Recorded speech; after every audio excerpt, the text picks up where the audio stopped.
The government is launching a 10-year industrial strategy this week. Will Labour get any credit for its longer-term approach to the country's problems? And might a certain mayor from Manchester be able to help them tell their story more positively? I'm Frank McKenna, and this is the Downtown Den Politics Podcast. The return of the sausages. All sorts of things that I would have wanted as a kid that I couldn't have, right? Famously, Sky TV. How'd that happen? I guess I just forgot what was going on. They're eating the dogs, the people that came in. They're eating the cats. Yay, it worked. Welcome to Tuesday's Downtown Den Politics Podcast, and today me, Frank McKenna, Joe Phillips and Kevin Johnson are going to be focusing on domestic policy, and we are expecting a major announcement from the government this week in terms of its industrial strategy. We've also, of course, had the fallout from Keir Starmer's announcement that we will have, after all, a national inquiry into the grooming gang scandal, after initially the government, of course, saying that they were quite happy to just crack on with the recommendations that had been made previously to try and tackle that issue. I think there's been an awful lot of narrative following on from the report that was ordered by the government that we can sort of unpick today. And then I want to have a look at what's happening to the right of British politics and what the prospects are actually of the Conservatives and Reform at some point coming together, some sort of united force.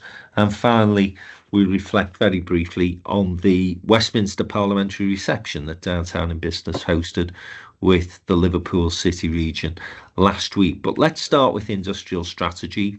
The big sort of preview news that's come out of this is an amendment to the net zero rules and regulations, which will take about 7,000 businesses out of the levy, so reduce their fuel bills, energy bills significantly. And of course, that will help them in terms of hopefully productivity, but also investment and hopefully encouraging them to take more people on in terms of jobs.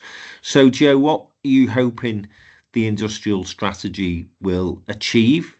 And isn't it nice that the government have finally decided to have an industrial strategy, because it seems we've had an absence of one for some time.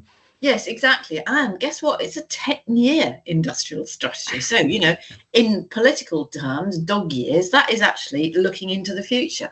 One of the things that I think is really, really important and should have been grasped decades ago is apprenticeships and training. It is absolutely clear that one of the reasons we are dependent on foreign workers is because we haven't got people skilled up, and we still send far too many people off to university, and there are not the options for young people, school leavers, or anybody else for that matter, to train into the skills that we need. And I think, there's a couple of points here. One is where you see that mayors have used their local expertise to work with schools, colleges, and training centres, they can create the courses that will meet the needs locally. So actually, you're not going off to do something, I don't know, stonemasonry, if you live somewhere where there's no stones to mason. So, there's that, which I think is a really good thing, and that will take time. The other thing that I think is interesting and will probably be picked apart, although businesses, and these are the very, very high energy user industries like steel and glass making and things like that, will be exempted from the extra green energy tariffs. Now, that is good news for business, but it's really bad news for Ed Miliband. And I think, there are growing concerns, particularly on the back of Ed Miliband's decision last week to relax the licenses for drilling in the North Sea, that actually is the government now rowing back a lot on its green energy net zero things, which of course have been, hugely criticised by the Tories and Reform, but actually don't seem to resonate with the general public, because all they see is their bills going up. So I think there's various questions. One is, in an industrial strategy, you've got to talk about employment and the Employment Rights Bill is already doing that.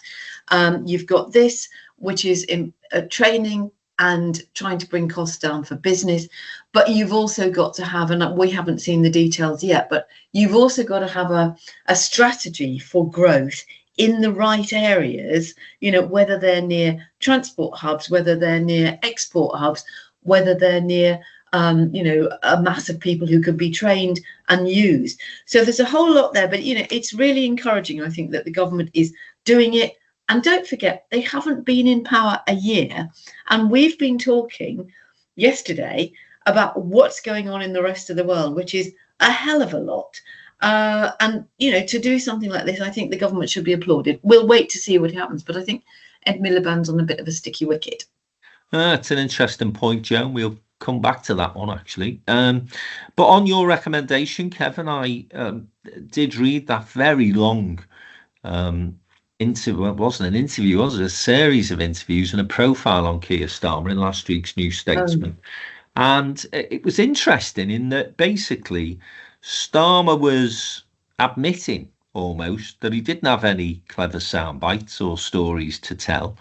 What he saw his job as, after the decade or so of chaos around the British government, and therefore, in his view, the damage that's done to the UK's reputation in both international terms, but also as a place where you could safely invest.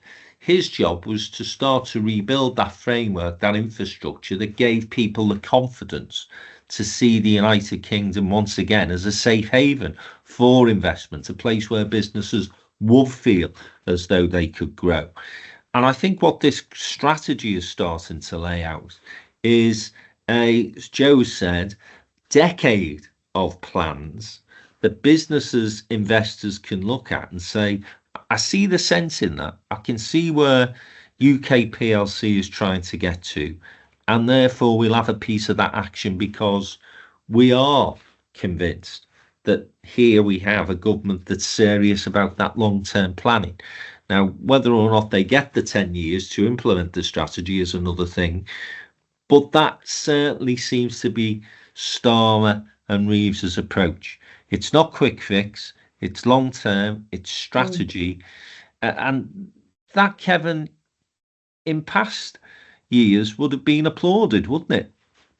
It would have been applauded, and there's plenty of people, not least in the business community, that's what they've been searching for, isn't it? Knowing long term where the country is going, what the shape and direction is of the economy, and that you've got a government that you can do business with. And I think they should be applauded, as Joe says, for having an industrial strategy, which not everybody in politics believes should be the case. Some think it should be, absolutely all out there, and each man and woman for himself or herself.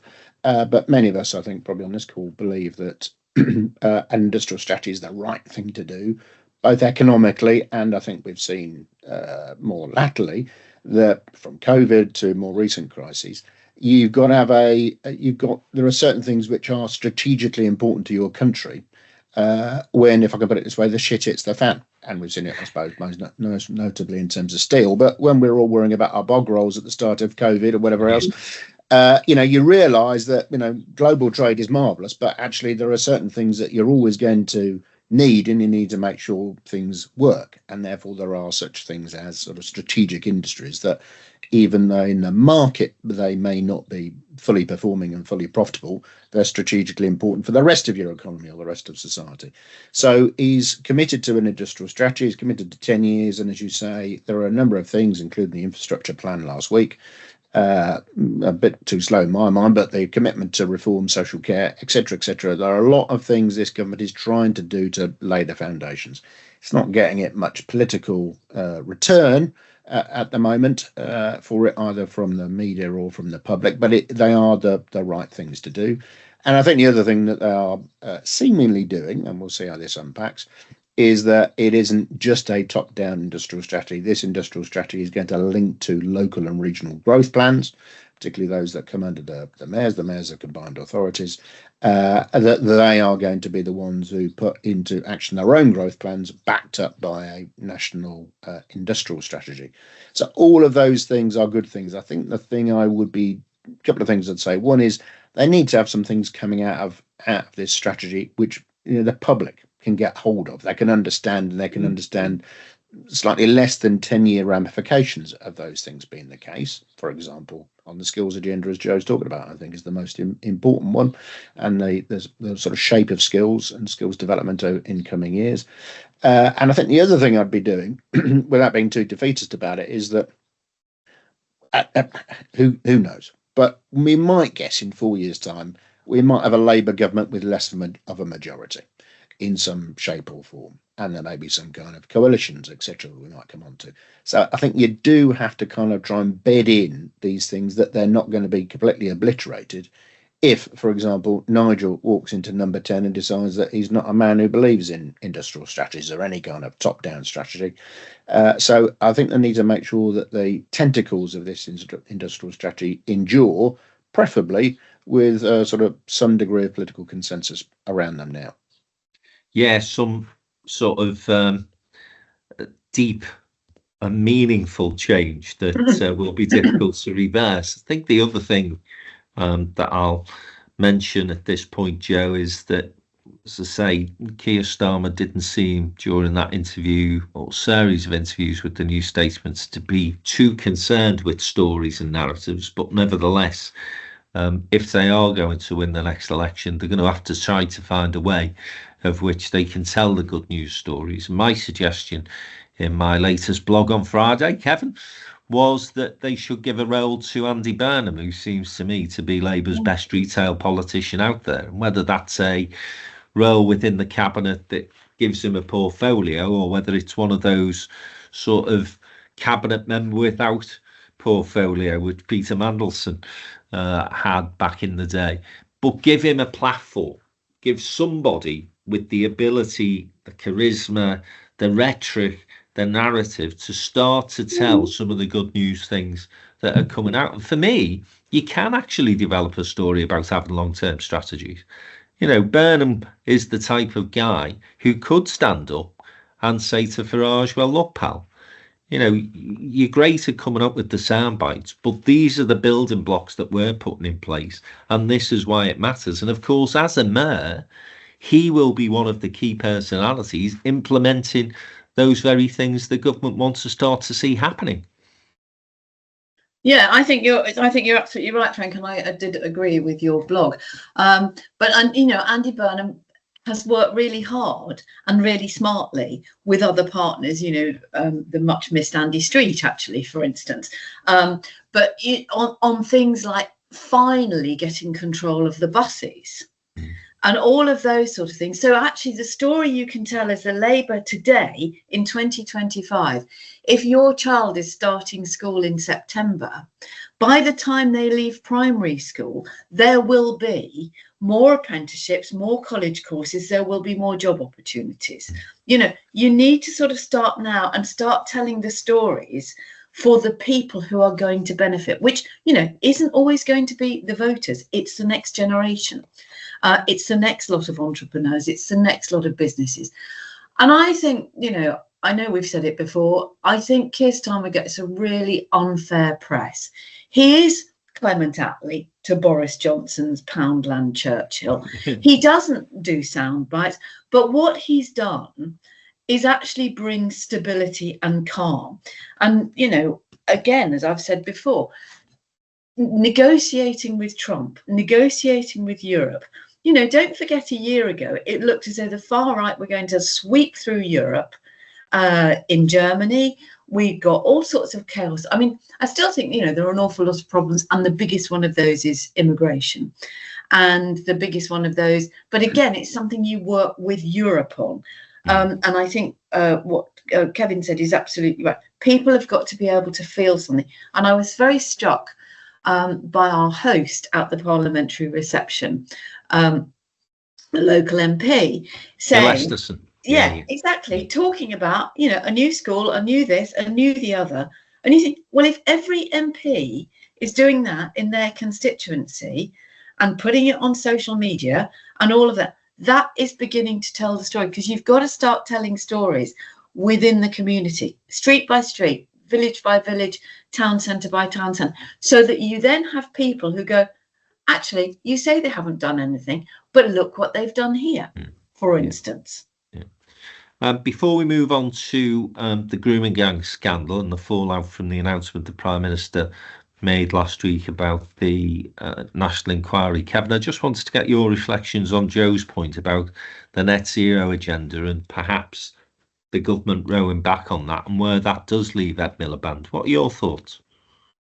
Well, I think Ed Miliband has a sort of double problem, doesn't he? He's that leader who failed, bacon sandwich and all of that, and he's become this sort of a hate figure, isn't he, for all things net zero or climate change and sustainability more generally. I put this to I was hosting the Midlands Economic Summit a couple of weeks ago, and I put this to Michael Fallon, the ex-Defence Secretary I was interviewing on stage. And how have we got to a point where, up until about 2 years ago, I'd say, pretty much the majority believed that climate change was real and that we had to do something about it. And we could all see that the sort of younger generation are transfixed by all things climate change and net zero. They probably, it's the thing they care about the most, the future of the planet, and believe that human intervention has to be come in to row back on what human intervention has done to get us to this state and where it might get us in terms of 2 degrees hotter, etc. And somehow we've allowed, with Farage and others, and it's the same in the States, to get to a situation where net zero has become this sort of thing of hate, and Ed Miliband, I think, has just become the kind of the leader of that, the sort of totem pole for that, the lightning conductor for that. So I do think that needs resurrecting to some degree to get back to a position where, largely people think that climate change is a problem and we need to arrest that the environmental calamity that is upon us if we don't take action. And it goes to our point, doesn't it? Industrial strategies have to be long term. I'd like some short term benefits for political purposes, but they're long term things. And in the environment, again, is a long term and multinational affair that needs dealing with. And whether that's because it's Ed Miliband, whether it's because the kind of amount of money, subsidies, charges, levies, etc., that are involved in it, whether it's because it's, people don't like windmills down the road, I mean, who knows? But that needs gripping, I think, and it needs separating out from whatever sort of political character that Ed Miliband has, or his sort of status in the mindset. That needs separating out, because actually the vast majority of people believe we need to do something about environmental calamity.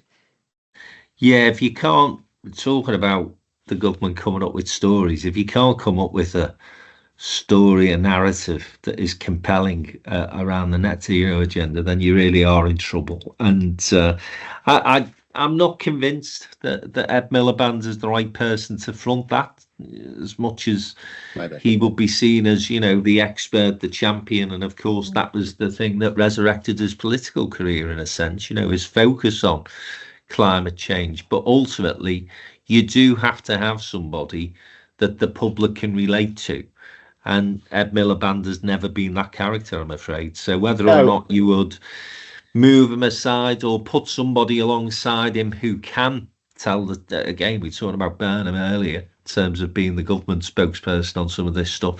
But we've got to do something, I think, to try and get people talking about the net zero agenda in terms of its more strategic, longer term importance, Kevin, rather than, well, it's costing you an extra 10 quid on your fuel bills every week. And that's where people's heads are at the moment, aren't they? I think that, the one brief thing I'd say on this, and it's a bit like Trump deals with diversity and inclusion in America. He's both of these come into this category. They're seen as sort of quasi-religious beliefs, aren't they? And when you've got people at the sort of top of these agendas who are seen to be sort of messianic about it, missionary about it, rather than putting it in slightly less towering terms. And also what the Labour administration in opposition did quite well, perhaps before Ukraine and the consequences of that really took hold, is they were marrying up the environmental climate change agenda with the economic potential and with the economic advantages we do have in this country in terms of technologies and so on. They married up those two things quite well. and somehow that's been separated. The environment, the sort of economic benefits of change and heading towards net zero has been divorced somewhat from the sort of messianic everything must be green and you're not allowed to eat meat, and if you're using plastic you should be your head chopped off or whatever else it is. I think there needs to be kind of a resetting of that. And as you say, it may be that Ed Miliband has become too sort of associated with that sort of messianic, quasi-religious view of environment and climate change and net zero, etc. And we need somebody who's a bit more, dare I say it, retail about it. Okay, let me move on to the Baroness Casey inquiry report then. And obviously, there have been ramifications from that, because having initially ruled out a national inquiry 6-7 months ago, the Prime Minister has now said on the back of Baroness Casey's report that there will be a national inquiry. Now, surprise, surprise, screaming headlines therefore of U-turn Starmer and Yvette Cooper having to get up into the Commons and face a barrage of questions from the opposition in terms of why didn't we do this 6 months ago. Of course, I think Joe made the case last week. There were very good reasons why you wouldn't just simply say we're going to have a new national inquiry, because it was right that we go through the proper processes and procedures. But equally, as Joe said yesterday, we now live in a world where people expect instant results, instant decisions. And it's unfortunately the case that politically, I think the government have paid the price for that delay. What I think was absolutely appalling was the response of the leader of the opposition, Kemi Badenoch, who basically came out and said, we've won. I'm not quite sure what she thinks she's won, but more than one person, of course, has reminded Kemi that she was, alongside many of her colleagues who have sat alongside her on the front bench, in government at a time when there were about 200 recommendations from a previous report that Baroness Casey had done, and none of them had been implemented. She's never met any of the victims from the grooming gangs prior to the controversy re-emerging earlier this year. And talk about political opportunism. So distasteful, so appalling, Joe, that I think she has massively damaged whatever little credibility she still had. Yeah, I mean, she is a disgrace, actually, and she's a disgrace to the Conservative Party and the decent people within it, for all the reasons that you've just said. She doesn't seem to have a filter or any self-awareness that sort of, says this is about. And I think, I am a great admirer of Louise Casey, because she doesn't take shit. And that's why she's good. She gets through things. And she said, I didn't think there would be a need for a national inquiry. That's got lost in all the reporting. I went in to do this review thinking that I would not be doing this. So here is a woman hugely respected across the political spectrum, across the civil service, who says, I changed my mind. So what is wrong with her then saying to the Prime Minister or the Home Secretary, I changed my mind, I think you should too? That is grown-up politics. Kemi Badenoch is not fit to do politics in a playground. She doesn't understand. She takes no responsibility or even any recognition that the party that she leads was in power for 14 years and did nothing on the Alexis J report, nothing about licensing of taxi drivers, which is a really big and basic question for a lot of local authorities, and has done nothing on so many areas. And this is the problem, Frank, about the public inquiry thing. People jump on a bandwagon. We want a public inquiry. You've got a public inquiry. We've won. Good. Let's go on to the next thing. And they don't follow it through. And then they take the results that come out. I mean, I'm glad to see that this is going to be time limited. And does anybody then say, hang on a minute, have you done this? Because that's the only way these things can work. And it's a little bit like, just to sort of slightly muddy the waters, the Grenfell inquiry is going on at the moment. Many of the recommendations that should have been put in place were put in the coroner's inquest into the Lakanal House inquiry.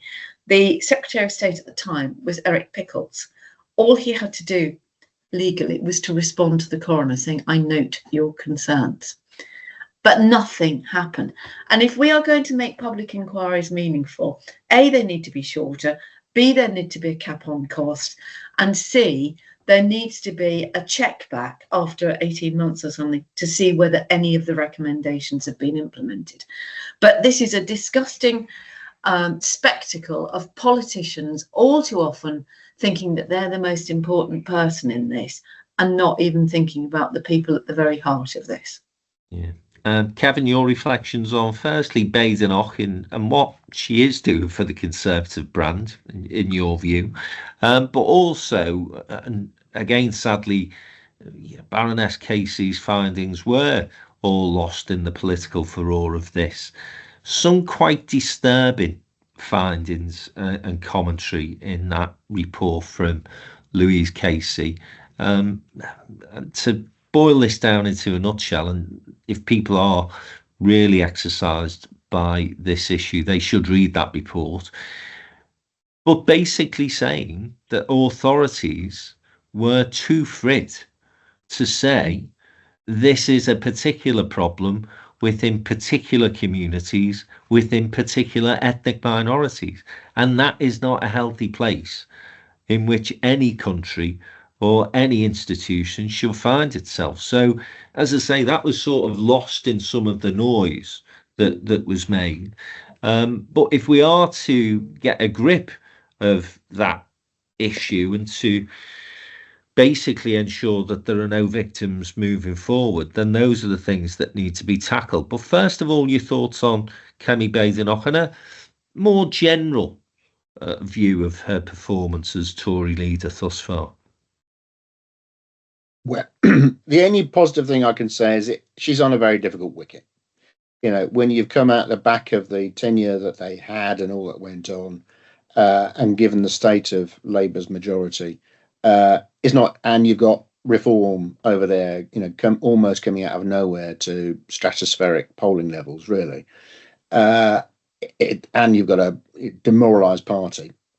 That's not easy, is it? And probably whoever came into that role was going to be no more than a caretaker who did a bit of recovery and tried to put a good front up. That said, she's not making a great fist of it, is she? I thought she was pretty appalling in response to the Casey review. Interesting, she put herself up against Yvette Cooper, I thought, when the report was presented to Parliament. And she's done that. I don't think that's the first time she's done where she's sort of trodden over a shadow cabinet colleague to take up the helm herself. I'm not sure it played well.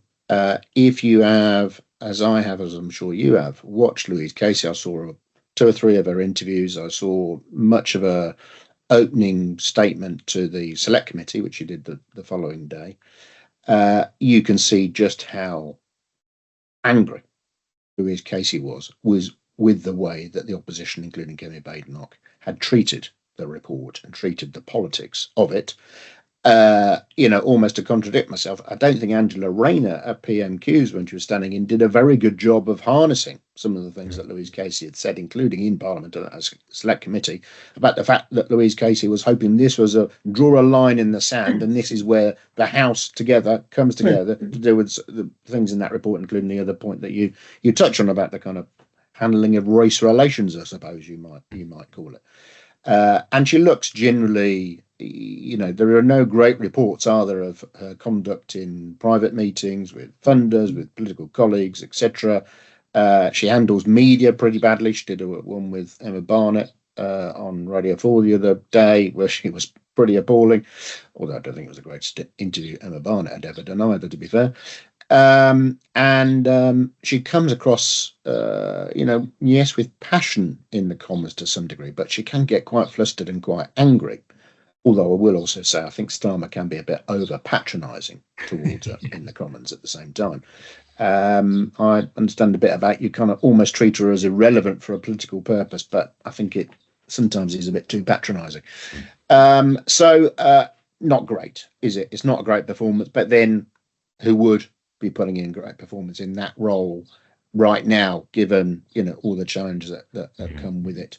But to say you won over something like that, where there was not a record of them fighting on this issue, not least given their record in government, and to say you won on the back of this kind of horrendous activity which has begun on victims in terrible crimes, is distasteful, to say the least. I think you're right, Frank. I mean, I suppose you're in the territory of Piers Morgan, the anti-woke brigade, aren't you? Where language, we've got so worried about saying the right thing or not offending particular communities, particularly where we don't understand, things, whether it's about, the dress of certain, communities and religious beliefs, or about other ways in which they live their lives, and issues around community integration and so on. We've all, too many times, we've sort of, people trip over language, or they get so worried about language and get so worried about saying something that might be deemed offensive that they're not prepared to tackle an issue or a problem. And that certainly had a role to play here. And it's certainly a lot more prevalent in local politics in certain areas than it is in national politics. We know things are ignored or covered up, or just not really tackled because it's too difficult. I'm going to get accused of something or other, or I'll say this, we don't want to affect the votes that we're getting from a certain community. So, I'm glad these things are coming out. They're not easy to deal with, but I'm glad these things are coming out. But, we've got to keep up the momentum on these things. And as Joe said, and I think I was saying in the podcast last week, there are so many public and national inquiries going on, which is all well and good, and I'm all for airing things and evidence trails and so on, but action needs to follow from these things, and quickly, and we need to, and there's a problem with the media, really, particularly in terms of local media. There's not enough of it. We need to follow these things and make sure that the findings and the recommendations coming out of these inquiries are followed through. And I do, Grenfell is a case in point, I do worry about that being the case. Badenoch's underwhelming performance, Joe, has led to that huge spike in reform support. And of course, the government have not necessarily had the best of starts to its time in number 10 and beyond in terms of ministries and so on, some of the things that they've done in the first 12 months.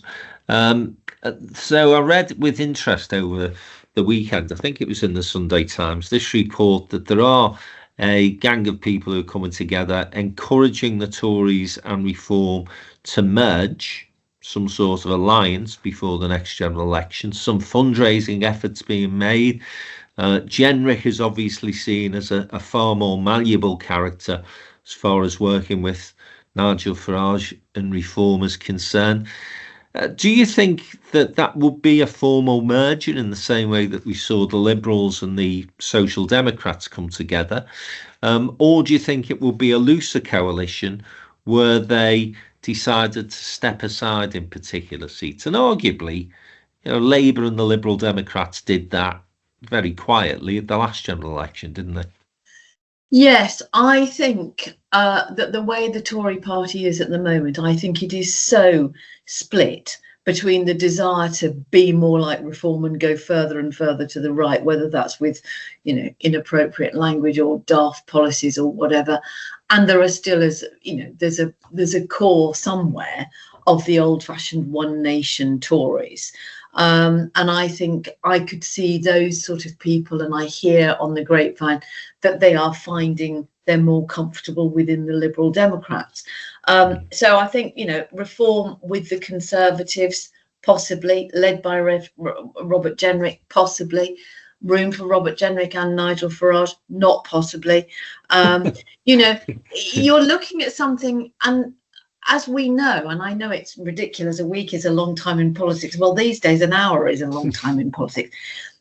Reform are only just getting their feet under the council tables where they're in control.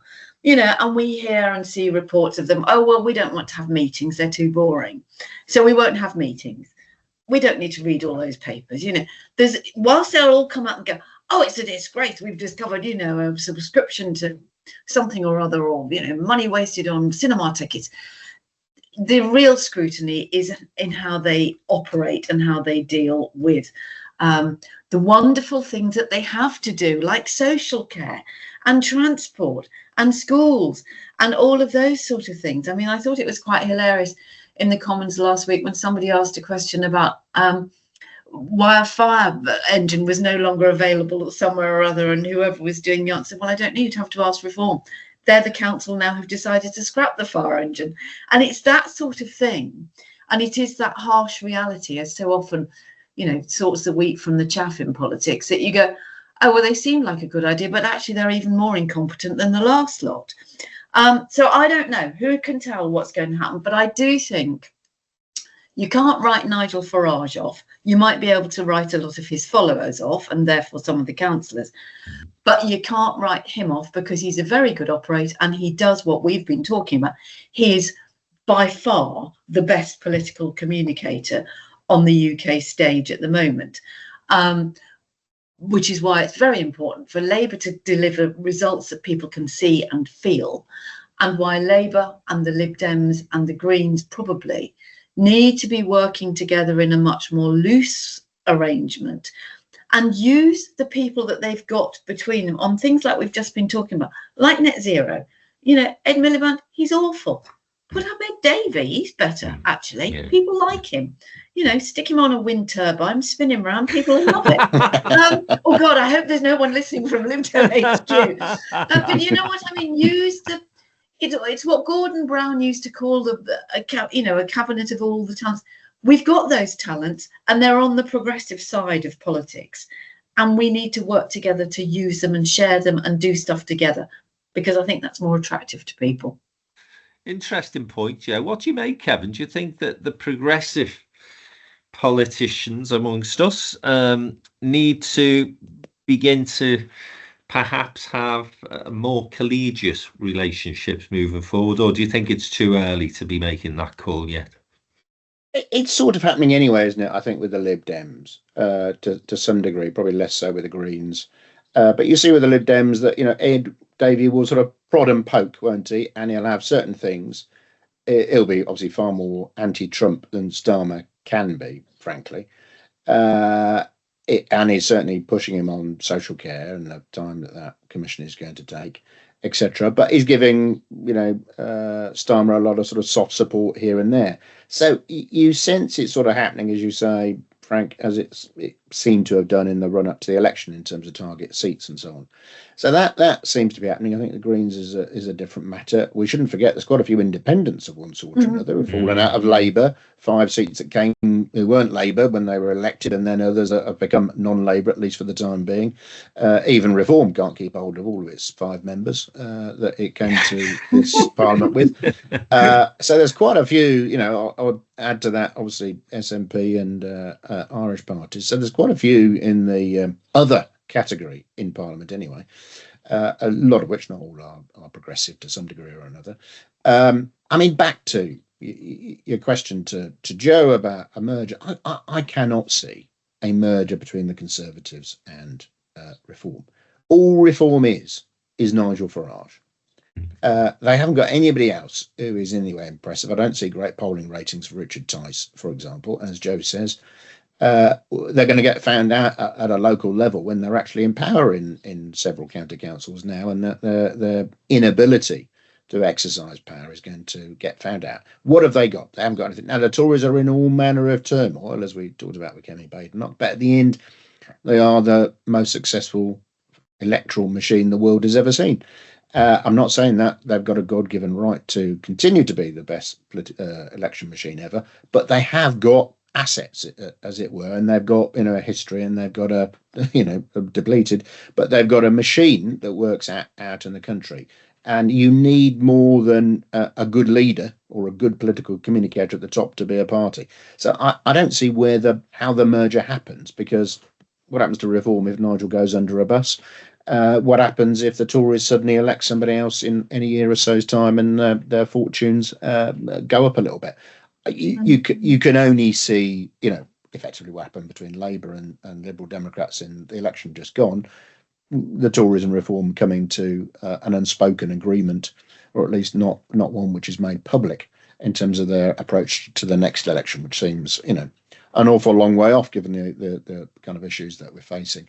So yes, but I'd be using, and of course this is the thing, wasn't it? Finish with this point, Frank. Blair, of course, came into '97 thinking he would have to have a coalition. He was fully expecting Tell me about it. to be a member of his cabinet, wasn't he, Joe? Quite right. And then he was shocked by the fact that he didn't need them, and what was he going to do about that? And I think they had a couple of sort of joint committees, didn't they? I think they were on a couple of cabinet committees for a while, weren't they? Lib Dem members. I'd perhaps be thinking about doing that, maybe those kind of things, not bringing them into government, but bringing them into the tent a little bit, particularly on social care, for example. That's what I'd be thinking of doing, and you're just going to hope that reform, deflates a little bit in terms of Nigel having some kind of issues or running out of energy or whatever, and the rest of his party not really coming up to scratch to be a proper political party. Notwithstanding the fact, as I saw on, I think just as we were coming to record this, he's still got the dialogue box at the top of his social media broadcasts, Nigel, with, his 220,000 members. Now, assuming that's true, I mean, that is pretty impressive. Yes, I don't think they can be written off, but I think there's a long way to go before general election, and equally, I think it's somewhat premature to start talking about mergers with the Conservative Party yet. My guess is that Jenrick at some point will become leader of the Conservative Party, unless somebody else emerges, at which point he will want to try and plough his own furrow and get that recovery that you talked about there, Kevin, rather than simply saying, right, let's go into talks with Reform for a merger. Because in that relationship, Jenrick-Farage, then Jenrick is most certainly the junior player. It's spitting image. Do you remember with David Steele and David Irving? It would be a bit like that, though, wouldn't it? It would be a bit like that. Right. Okay, the final thing I wanted to just reflect upon was the parliamentary reception that we had in Westminster on Wednesday with the Liverpool City Region, number of Liverpool and Liverpool City Region MPs, and also Bill Esterson, who is the Select Committee Chair for Energy Security and Net Zero Committee. So he will no doubt take some interest in the comments that we're making about his colleague Ed Miliband earlier. Bill, of course, a very enthusiastic advocate of net zero, but I think, as you were saying, perhaps, Kevin, a bit of common sense in terms of the way he sells that message, and that maybe is what the government needs to start to do. But my most enjoyable contribution actually from the day came from the former leader of Liverpool City Council, now in the Lords, Mike Story, Liberal Democrat, who reminded us actually that back in the day, it was 98 to 2002, 2003 that Mike was leader. The council in Liverpool, the Liberal Democrat council in Liverpool, was known as the best new Labour council in the country. And I do remember, I was in Lancashire at the time, so I didn't know Mike particularly well, than say I had to. And I remember the number of times that I was in Millbank, which was Labour's headquarters back in the day, and I'd see Story running in and out for meetings with them. Quite incredible in a sense. But of course, a very able politician was Mike Story, and does deserve credit for the start of the renaissance of Liverpool, with things like Liverpool One, the big retail development here, the regeneration of the waterfront, the new arena that Liverpool got back in 2008, and of course the icing on the cake, the campaign which Mike led for Liverpool to become European Capital of Culture. So it was great to hear his recollections from that time. He had some great stories. But the nice thing was, Joe, and it was great that you could join us on Wednesday, there was a real nice buzz in the room, wasn't there? And an awful lot of positivity around Liverpool, where the city and where the city region may be able to go, particularly with some of these new strategies the governments are putting in place, actually. Yeah, absolutely. And I know I always say it when I've been to your things, Frank, but particularly Liverpool and Manchester too. But the Liverpool buzz is wonderful because, people think, oh, it's always been like this. Well, it was, and then it had a down period, and then it came back. And I completely agree. I thought Mike was absolutely wonderful.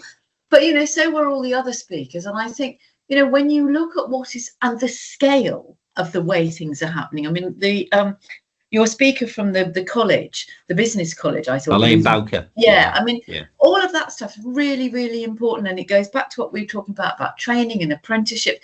And you've only got to walk through Liverpool, and you walk through that district where you've got the universities and the colleges, and you see what they're doing. They're not doing, daft things. Oh, so sorry. They're doing things like life sciences and medicine and technology and stuff, real stuff for the future.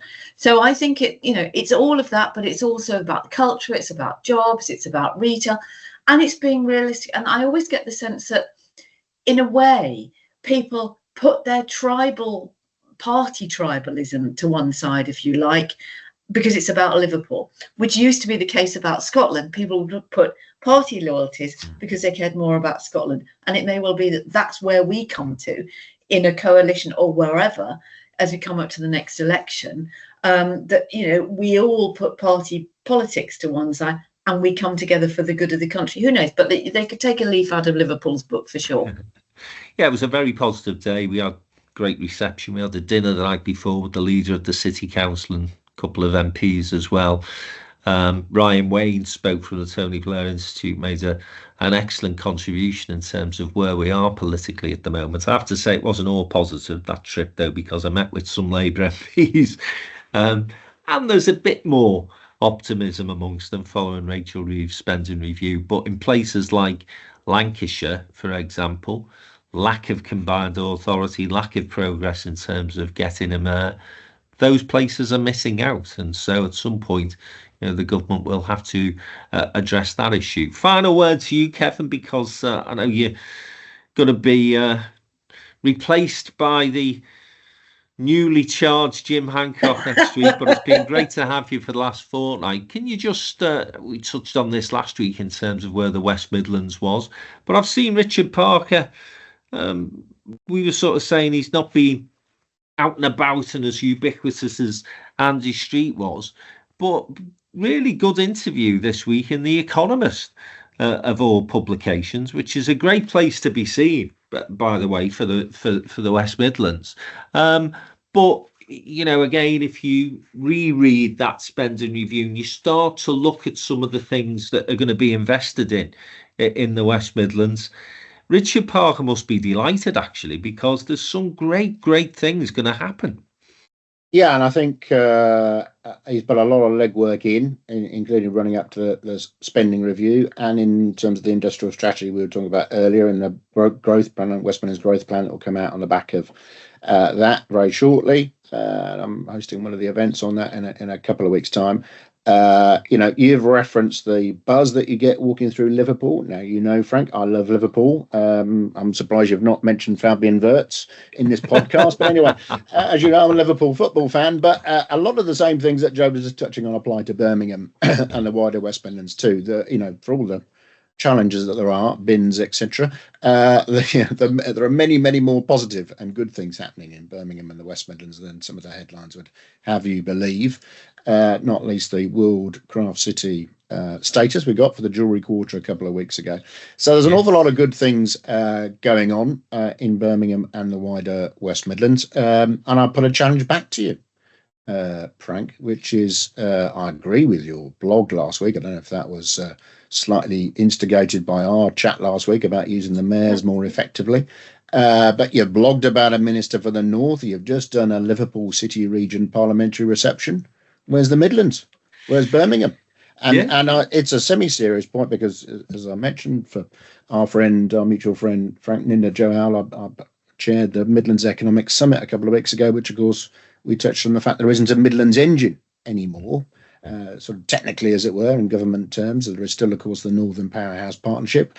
People get very excited about the Northern Powerhouse Partnership, about the railway, about Andy Burnham becoming Minister for the North, etc. In between is this marvellous area of the West Midlands and the East Midlands, which sort of get forgotten. They're not quite the South, they're not quite the North. And I think Richard's doing a pretty good job not quite as star-studded as Andy Street may be, but he's doing a very effective, practical job on the ground of making devolution work for the West Midlands, for the next level of devolution. Obviously, the East Midlands have started their combined authority a year or so ago. We need just as much focus on the great cities and regions of the East and West Midlands as the lovely city of Liverpool and the North more generally receive from you, Frank, and many others. I would totally accept that point that you've just made there, Kevin, only to say we have been desperately trying to convince the leaders within the West Midlands to come together and do a parliamentary reception, as we've been able to do in Manchester and Liverpool. I don't think we're too far off. Alex Subrick at Aston University has been particularly helpful as far as that concerned, and I understand the mayor is quite keen to get something done as well. So watch this space as far as this is concerned. I would also make the point that, given the fact that Pat McFadden is basically the Deputy Prime Minister in everything but name, the West Midlands have got a fairly senior place at that table. And wouldn't be the worst thing in the world, though, for somebody to come up with an idea maybe for a minister for the regions. But who that will be... Wasn't Sue Gray going to do that? No!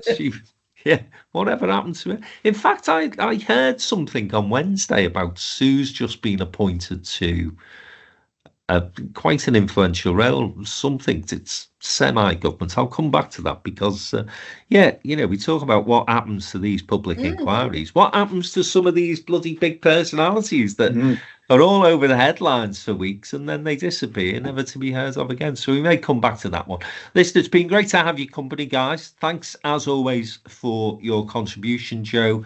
To you as well, Kevin. I was due to be in Birmingham, of course, on Wednesday for our event that we're doing with Richard Lawrence. Sadly, you will have to do without my company because Dua Lipa calls. Oh, my Lord. And I'm, as much as I am a big admirer of Richard Lawrence, Dua is a little bit easier on the eye.